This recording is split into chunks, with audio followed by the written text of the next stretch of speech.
Então, o que é legalismo? É a gente querer ser salvo pelo nosso próprio esforço. Ah, mas claro, quem não sabe disso, né? Meus irmãos, isso é tão perigoso que, hora ou outra, a gente está sendo legalista. E o legalismo ele vai entrando devagarzinho na nossa vida. Então, a gente precisa combater a todo instante o legalismo.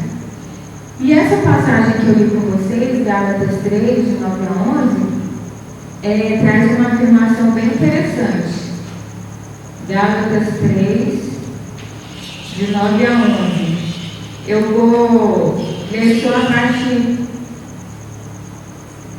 9. Assim, os que são da fé são abençoados junto com Abraão, homem de fé. Já os que se apoiam na prática da lei estão debaixo de maldição, ou seja, quem está seguindo a fé como Abraão é abençoado, né? Falou aí no 9. E no 10, já os que se apoiam na prática da lei estão debaixo de maldição, pois está escrito: maldito todo aquele que não persiste em praticar todas as coisas escritas no livro da lei. Versículo 11. É evidente que diante de Deus ninguém é justificado pela lei, pois o justo viverá pela fé. Então, o justo, quem é justo é justificado. Então, só pela fé nós somos justificados. E quem falou o justo viverá pela fé não foi Paulo. Não é uma coisa, o ensino do Novo Testamento. Quem falou foi Abacuque. Em Abacuque 2, versículo 4, está dizendo justamente isso. O justo viverá pela fé. Meus irmãos, porque sempre foi esse o propósito de Deus. Desde que iniciou a nação de Israel, desde o chamado de Deus na vida de Abraão, sempre foi isso, pela fé. Abraão teve fé e por causa dele, por causa da família dele, todas as famílias da terra seriam abençoadas. E famílias do mundo inteiro, não são só os judaizantes. E a igreja de Gálatas estava obrigando os que se convertiam, mesmo não sendo judeus, tinham que entrar nos rituais judaizantes. E isso Paulo não permitia, porque isso era um legalismo. Porque eles falavam o quê? Que se não fosse circuncidado, eles não seriam salvos. Estão vendo aí o legalismo? Às vezes a gente impõe tanta coisa, se eu não fizer isso, eu não vou ser salvo. Se você não fizer isso, você não vai ser salvo. Se você não for bonzinho, não vai ser salvo, né? Então, nós vamos fechar o assunto, esse assunto da aula passada. Então, o que é legalismo? É querer pagar, né? Achar que merece a salvação por alguma coisa que você faz. E qual que é o perigo, meus irmãos, desse legalismo? Lembra da aula passada?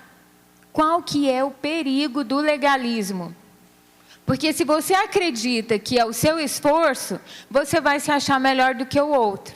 Você vai desprezar o outro, vai julgar o outro. E cadê o amor que o Senhor Jesus nos ensinou, né? Aí a prática do amor já não existe, né? Então o grande perigo e o grande mal do legalismo é justamente esse. É a glória não ser para Deus, é a glória ser para nós mesmos, né? Então tá bom. Aí alguns podem falar assim, não, eu prefiro não pecar, não é porque eu quero pagar minha salvação, não é porque eu quero ser melhor que ninguém, eu só não quero pecar para eu não ter consequências ruins, só por causa disso. Ótimo pensamento, mas você está pensando em quem? A glória é para quem? Eu não vou pecar porque eu não quero, né? Eu. Então, tudo que a gente for fazer, o que eu não faço e o que eu faço é para glorificar a Deus. Amém? Então, é tudo para a glória de Deus. A glória só a Deus. Então, tá. Porque, na verdade, eu não vou pecar porque eu não quero entristecer a Deus, né? Eu não quero pecar porque eu não quero entristecer o Espírito Santo. Eu quero fazer o bem porque eu quero agradecer a Deus, eu quero amar, eu quero praticar o amor, porque Deus me amou primeiro, né? Jesus entregou sua vida por mim, por amor a mim. Então é por isso que eu não quero pecar e por isso que eu quero praticar o bem. Então, meus irmãos, e aí as pessoas falam assim, ó, porque igual eu falei para vocês, devagarzinho a gente acaba caindo na armadilha.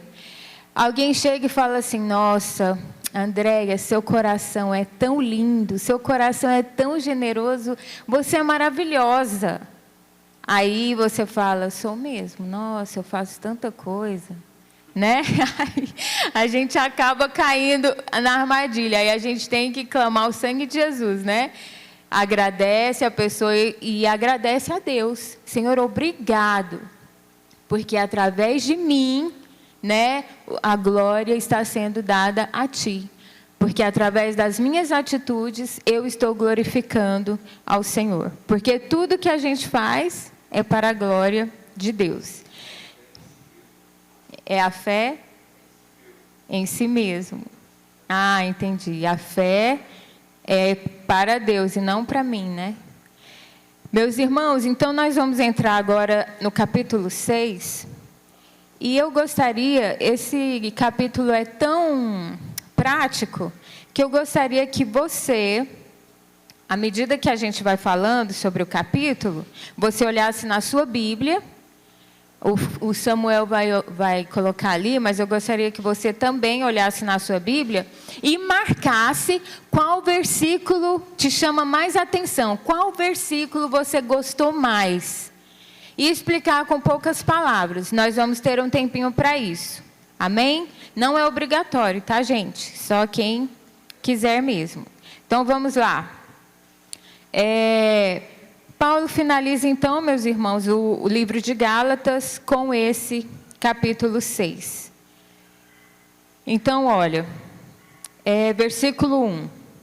Irmãos, se alguém for surpreendido em algum pecado, vocês que são espirituais, ou seja, vocês não são da carne, vocês são do Espírito, deverão restaurá-lo com mansidão. Cuide-se, porém, cada um para que também não seja tentado. Então, meus irmãos, olha só, nesse versículo 1, se alguém cair em tentação, se alguém cai em pecado, qual que é o nosso papel? Restaurar com mansidão. Não é fofocar, não é falar mal, não é acusar, não é jogar o irmão lá embaixo, né? Não é excluir, é restaurar com mansidão. Mas isso não é para qualquer um, é só para quem é espiritual, igual Paulo está falando aqui. Versículo 2: levem os fardos pesados uns dos outros, e assim cumpram a lei de Cristo. Qual é a lei de Cristo, meus irmãos? Que nós falamos é o amor, praticar o amor. Então, olha, Paulo, eu achei interessante esse versículo, porque ele chama a gente para praticar a empatia, se colocar no lugar do outro. Quando a gente faz isso, quando a gente leva o fardo uns dos outros, a gente vai entender o que o irmão está passando. Quando a gente carrega o fardo dele, com ele, a gente entende melhor o nosso irmão, a gente entende melhor as dificuldades, né, as falhas, a gente não fica acusando, a gente entende melhor. E versículo 3, se alguém se considera alguma coisa, não sendo nada, engana-se a si mesmo. Cada um examine os próprios atos, e então poderá orgulhar-se de si mesmo, sem se comparar com ninguém, pois cada um deverá levar a sua própria carga. Meus irmãos, Paulo aqui está questionando, né? Sobre as pessoas que se acham melhor do que os outros. E ele até usa uma ironia aqui, né, no versículo 4. Olha, cada um examine os próprios atos e então poderá orgulhar-se. Porque se a gente olhar para os nossos próprios atos, a gente vai se orgulhar? Se a gente olhar direito para nós mesmos, a gente vai ficar com vergonha, né? Mas naquele momento que a gente faz uma coisa boa, a gente quer se achar, né? Uai, eu fiz isso, fulano não fez, né? E é onde Paulo chama a atenção. Então, ó, olha para você mesmo, né? E aí se orgulha da pessoa que você é, só em você, né? Tirando Cristo. E aí, eu fiquei pensando, né? Ao invés da gente ficar se comparando com os outros, por que a gente não se compara com Cristo? Porque Cristo que é o nosso modelo, Ele que é a nossa régua, a nossa medida. Se a gente tiver que se comparar com alguém, que seja com Cristo. Aí nós vamos agir, né, semelhante a Cristo. Nós vamos melhorar. E aí, versículo 6. O que está sendo instruído na palavra, partilhe todas as coisas boas com aquele que o instrui. Porque às vezes a gente recebe bênçãos espirituais, somos gratos a Deus e a gente não contribui com nada, a gente não move nada, né? Paulo está chamando a atenção, vocês que são abençoados, abençoa, né? E vocês que são instruídos, abençoa quem instrui. Então vamos abençoar, vamos estender a mão. Às vezes a gente fica tão no próprio umbigo que a gente não consegue enxergar ou em que podemos ajudar, não consegue enxergar a necessidade do outro. E Paulo sempre ensina sobre ofertas, principalmente aqueles que são mais abençoados financeiramente. Em Atos, e olha só, Atos 20:35 tem um versículo que a gente conhece demais, né? Mas a gente só vai saber o verdadeiro significado dele se a gente um dia precisar da ajuda de alguém. Como que é o versículo? Atos 20:35, é melhor dar do que receber. Quando você realmente precisar, meus irmãos, de alguma coisa, uma necessidade básica, comida, roupa, aí você vai entender esse versículo, que é muito melhor você dar, você estar na posição de dar, de abençoar, do que na posição de receber. E às vezes o Senhor nos abençoa tanto, e a gente, não vou dar, não. A pessoa nem sei se precisa mesmo, mas você tem, você é abençoado, né? Então, vamos contribuir. E aí, só que esse ajudar, às vezes nem é dinheiro, né, meus irmãos? É um abraço, é uma palavra. Então, a gente precisa entender a necessidade do outro para ajudar e contribuir. Versículo 7. Não se deixem enganar, de Deus não se zomba, pois o que o homem semear, isso também colherá. Quem semeia para a sua carne, da carne colherá destruição. Mas quem semeia para o Espírito, do Espírito colherá o quê?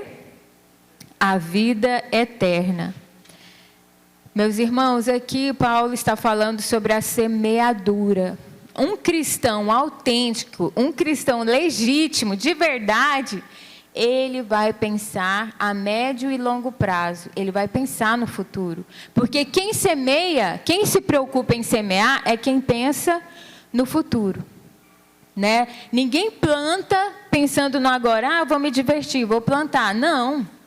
Pensando, olha, eu preciso plantar agora, me sacrificar, né, gastar o meu tempo, o meu esforço, porque eu sei que no futuro, né, então nós como cristãos precisamos pensar a médio e longo prazo, porque quando a gente pensa só no agora, só no eu quero agora e depois a gente vê, né, o meu primeiro e depois a gente vê, a gente não vai colher coisa boa, né? A gente vai sofrer. Então, Paulo chama a atenção aqui, e eu acho uma lição tão didática e tão, assim, certeira, né? Que é uma garantia, né? Se você semeia, o que você semeia, você vai colher. E aí ele fala, né? Se você semear para a carne, colherá destruição. Então, além de você ter consequências ruins aqui, você ainda perde a vida eterna, né? Vai para o inferno, para a perdição eterna. Um jovem, por exemplo, que não gosta de estudar, não gosta de trabalhar, o que esse jovem vai colher? Me fala, Samuel. Me fala, Riquelme. Riquemily, o que esse jovem vai colher? Né? Então, o jovem, nós precisamos nos esforçar pensando no futuro. Amém, meus irmãos? E quando a gente semeia para o Espírito, Paulo garante aqui, nós colheremos a vida eterna. Se nós não colhermos bênçãos aqui na terra, na vida eterna é certeza. Não tem erro. Amém? Versículo 9. E não nos cansemos de fazer o bem, pois no tempo próprio colheremos, se não desanimarmos. Meus irmãos, fazer o bem cansa. Não cansemos de fazer o bem. Qual que é mais fácil? A gente fazer o bem ou a gente fingir que ninguém está precisando da gente, ou fingir que não está precisando de nada, né? Então, fazer o bem cansa. E eu acho incrível, porque tem pessoas que são incansáveis de fazer o bem. Você precisa da pessoa, é na hora. Ela não mede esforço e ajuda, né? Eu fico encantada com os irmãos da nossa igreja, porque tudo que a gente pede, os nossos irmãos se preocupam, né? Os nossos irmãos estendem a mão. Eu tenho muitas experiências boas com os nossos irmãos, por isso que eu amo demais vocês, né? Vocês são a minha família. Essa igreja aqui realmente é minha família.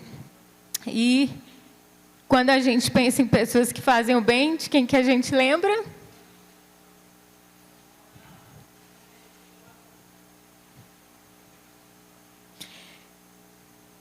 Quem precisava de cesta básica, quem precisava de chá, quem precisava de comida, né? Alguma coisa. Nossos irmãos estavam prontos para ajudar, o irmão Agimiro e a irmã Isabel. E eu sinto muita saudade deles e deixaram um exemplo muito grande para nós. E eu vejo muitas pessoas que mencionam, né, esse cuidado que eles tinham com as pessoas que precisavam. Agora, tem uma pessoa aqui, e assim, eu tenho experiência com a Maria, com a Nilza, com a Isabel, com a Andréia, tudo que eu já precisei, essas irmãs já me ajudaram e me estenderam a mão. Agora, tem uma pessoa que eu fico encabulada, como que ela serve sem querer honra, sem querer ser notada, e ela serve com alegria, serve com quantidade, com qualidade, sem pedir nada em troca. A irmã Isabel Machado. Eu fico encantada. Eu vi a irmã Isabel servindo em 2 velórios.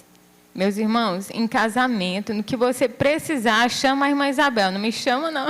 Chama a irmã Isabel Machado, que ela vai servir com alegria. E são exemplos que a gente precisa seguir, meus irmãos. Eu sei que isso é dom.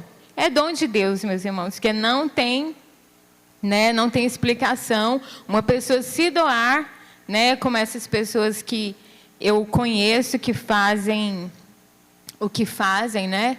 Não tem explicação, é o dom de Deus. E também é a nossa obrigação de cristão. Nós precisamos fazer o bem, sem cansar, como Paulo fala aqui, ó, sem desanimar. E ele fala no 10, né? Prosseguindo nessa intenção de fazer o bem. Portanto, enquanto temos oportunidade, façamos o bem só para quem a gente gosta, né? Só para quem é legal com a gente, né? Façamos o bem a todos, especialmente os da família da fé.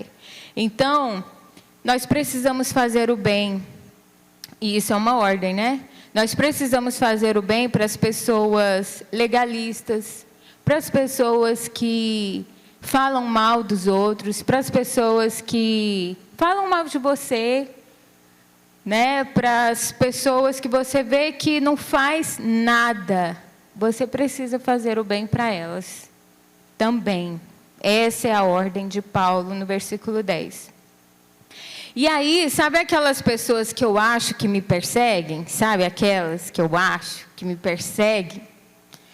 Então, essas pessoas, eu não tenho que esperar Deus me honrar para essas pessoas verem quem eu sou. Deus não precisa fazer isso, né? Me honrar para essas pessoas. Nossa, Jaqueline. Não, meus irmãos, né? Baixa a bola aí, né? Quem é você, né? Quem sou eu para querer a honra? A honra é para quem, meus irmãos? É para mim? Para essas pessoas, nós vamos fazer o bem, porque através das nossas atitudes, elas vão ver quem? Deus. Porque a honra não é para mim, a honra é para Deus. Eu fico assim tão triste quando eu vejo pessoas pensando assim. As pessoas que te perseguem vão ver Deus te honrar. Isso acontece sim, acontece porque Deus honra os seus, mas isso não tem que ser o meu desejo, né? Isso é uma colheita do que você semeou. Então, meus irmãos, para essas pessoas que você acha que persegue, que eu acho que me persegue, nós vamos fazer o quê? O bem. Nós vamos fazer o bem incansavelmente, para dar exemplo e para mostrar que quem faz o milagre na minha vida é Deus. Eu ajo assim, fazendo o bem, não porque eu sou boazinha, mas porque Deus me transforma todo dia. Amém? E aí, versículo 11 agora. Só um detalhe que às vezes esse fazer o bem é um puxão de orelha, né? Às vezes a gente está precisando de uma palavra dura para nos colocar na linha, e isso é o bem também, que Deus usa as pessoas para fazer o bem para a nossa vida. É também uma chamada, né? Versículo 11. Vejam com que letras grandes estou lhes escrevendo de próprio punho. Olha como Paulo fala. Vejam com que letras grandes estou lhes escrevendo de próprio punho. Alguns entendem esse versículo como que Paulo está querendo provar que é ele que está escrevendo, né? Porque ele provavelmente tinha um problema de visão. E aí ele está falando, olha, sou eu que estou escrevendo para vocês, presta atenção. E outros acreditam que ele só está falando assim, olha, tá vendo essas letras grandes aqui? Eu estou enfatizando essa palavra, né? Alguns entendem isso também. Mas se a gente entender que é um problema de visão, que Paulo realmente enxergava menos, tanto é que em Atos 20, versículo 35, não é esse. Atos 23, versículo 5, fala que Paulo não enxergou o sumo sacerdote, ele não percebeu quem era, né? E Gálatas 4,14 menciona os cuidados que os irmãos de Gálatas tiveram com Paulo nessa doença dele. E o tchan desse versículo, que eu acho, é porque Paulo, sendo Paulo, aquele que doou a vida para pregar o evangelho, aquele que incansavelmente estudou a Bíblia, né, com o próprio Cristo, Paulo que morreu enforcado por amor a Cristo, ele tinha problemas, ele tinha dificuldades, degolado, né? Ele tinha também dificuldades. Se Paulo, que é Paulo, teve problemas, quem sou eu, né? Para reclamar dos meus. Então, esse versículo nos chama a atenção por isso. Versículo 12. Os que desejam causar boa impressão, olha só, os que desejam causar boa impressão exteriormente, ou seja, o exterior, na carne, quer se mostrar, né? Tentando obrigá-los a se circuncidarem, age desse mesmo modo, apenas para não serem perseguidos por causa da cruz de Cristo. Então, Paulo está falando o seguinte, que o interesse deles não é o bem dos Gálatas, o interesse deles é livrar a própria pele, porque eles não querem ser perseguidos pelos judaizantes, né? Então, Paulo explica isso para os irmãos de Gálatas. Eles querem obrigar vocês. E aí, no versículo 13, nem mesmo os que são circuncidados cumprem a lei. Querem, no entanto, que vocês sejam circuncidados a fim de se gloriarem no corpo de vocês. Então, Paulo está falando, olha, esses aí que são legalistas, nem eles conseguem cumprir a lei, né? E estão impondo aí para vocês. Eles só querem fazer isso para ficar bem, né? Para falar assim, eu levei tantas pessoas aí e se circuncidaram porque eu preguei, né? Só querem ficar bem politicamente, né? Na época. Então, eles não estavam preocupados com a vida espiritual dos irmãos Gálatas.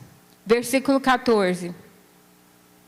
Quanto a mim, que eu jamais me glorie, a não ser na cruz de nosso Senhor Jesus Cristo, por meio da qual o mundo foi crucificado para mim, e eu para o mundo.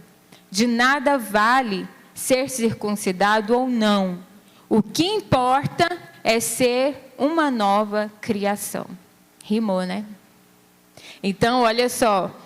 Paulo quer dizer que a gente não pode fazer igual os judaizantes, se gloriar. Eu não me circuncido, porque eu sei que é pela graça, e aí vai se gloriando, né, também na não circuncisão. E Paulo fala, não é nada disso. Se a gente for se gloriar, que se glorie na cruz de Cristo.